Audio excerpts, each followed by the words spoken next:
Hi, eighth grade. As you can see, I look a little different today. I decided to do something different with my hair. So today we're going to talk about the Natchez Revolt of 1729. So we've been ignoring the Native Americans for a little while. We talked about them at the very beginning of our unit. And now we are going to go back today and talk about what happened with the Native Americans in Louisiana as Bienville and the rest of the French were settling the colony. Okay, and we're going to get to the Natchez Indian Revolt at the very end of this video. All right, so what was the interaction between the Natchez and the French and a lot of the Native Americans living in Louisiana? Well, the French and the Native Americans traded often, and especially for food. The French were terrible at growing food in Louisiana. And so they got Native Americans to grow food for them and trade it with them. And that's why also one of the main reasons why they wanted slaves to come over from Africa was to grow indigo and rice for them. Because they didn't know how to feed themselves. So the Natchez and the French came in contact often. They were trading particularly food. And, hold on one second.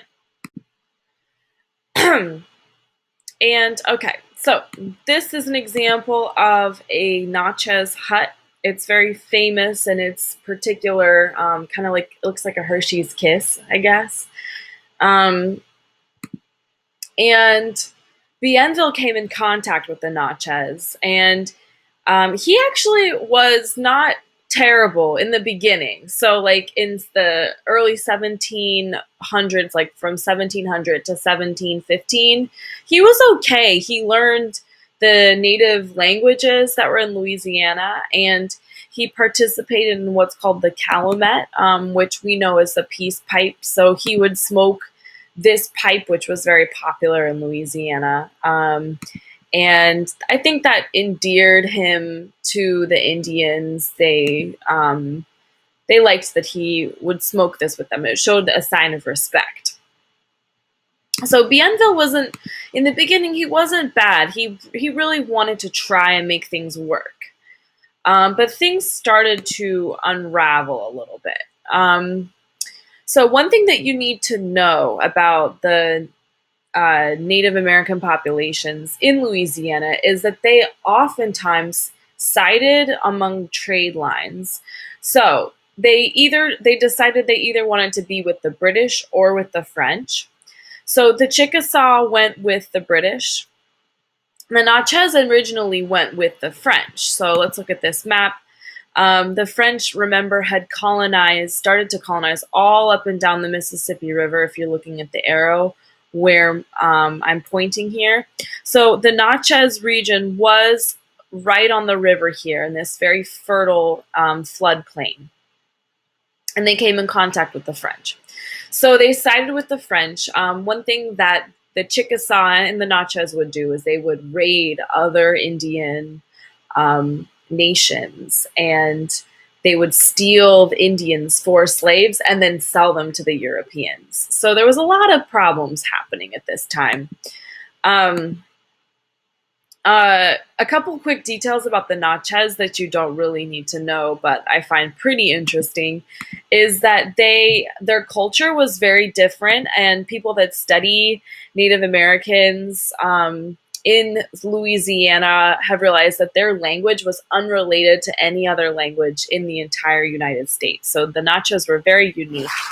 And they also had a very violent culture. So they had this great Sun King that was the name of their chief. And when he died, all of his wives had to kill themselves. And sometimes they would even sacrifice their babies.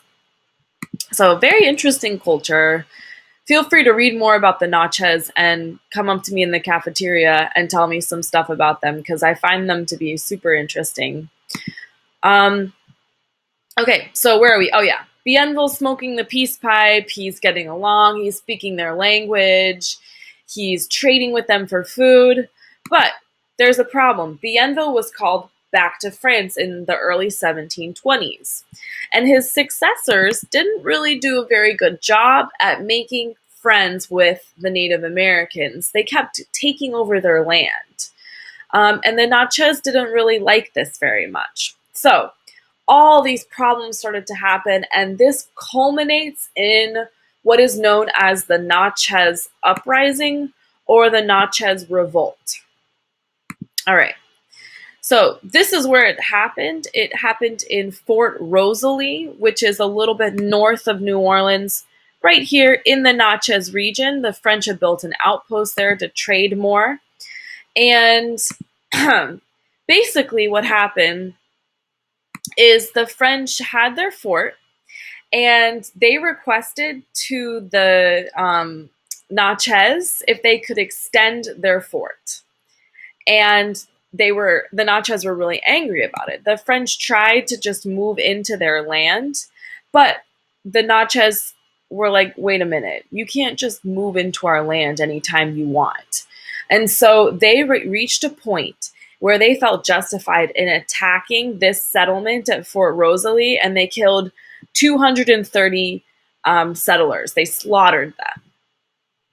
So it was actually very bad. They heard about it in France, and so what did they do? They said, okay, Bienville, you seem to get along really well with the Native Americans. The king decided to send him back over to Louisiana to kind of smooth over this rough situation. So in the 1730s, he came back, but after that, Bienville didn't seem to have much success with the Native Americans when he came back, because the French were greedy. They kept on wanting to expand their lands more and more, and then they started to get into a lot of conflicts with the Chickasaw. Now remember, what we said earlier, the Chickasaw were friends with the British.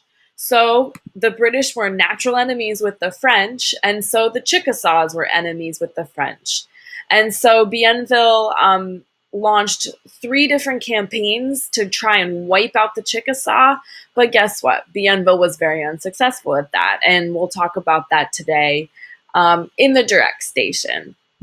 So Bienville was not successful at defeating the Chickasaw. They were fierce warriors, and they were pissed off that he wanted to take their land. So what happened to our friend Bienville? This sort of closes the chapter on him. He went back to France. He was unhappy, and he kind of died feeling like he didn't really accomplish what he set out to do when he came to New Orleans. And so he went back to Paris and died in 1767 after repeated failures with the native populations in Louisiana.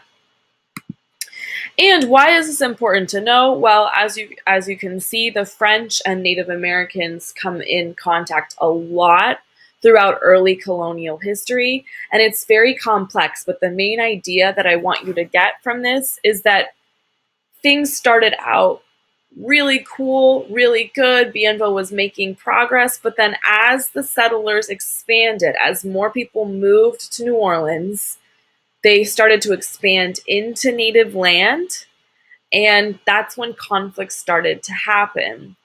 And you'll see more and more as we move through the 18th century, the more that people go into Native American lands, the more conflict that will happen, which makes sense. So I hope you keep that in mind. But the main thing you need to know is that the Natchez and the French, after this uprising, did not get along. All right, I hope you all have a wonderful day. And I don't know, keep doing what you're doing. You guys are great. All right, bye.